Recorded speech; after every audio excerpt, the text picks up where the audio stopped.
We also have conditional notifications and reporting as well. So these are going to be pushed to you either based on a condition or on a schedule. At the top right here, we have our conditional notification icon. To the top right of the bell, I see a red 0. That means I have no notifications currently. If I had some conditions that had been met, that would be displaying an actual value. I can create a notification.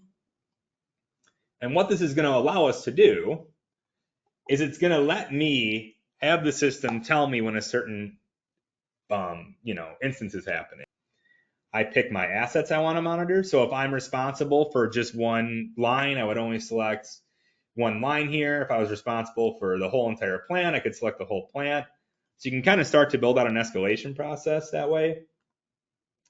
Really what you can do is you can say, all right, I want to know if I've been faulted for more than, let's say, in the last hour, if I've been faulted for more than 10 minutes, send me a notification. And then you can have that set up to then say, if you've been faulted for more than a half hour, send that notification to a supervisor.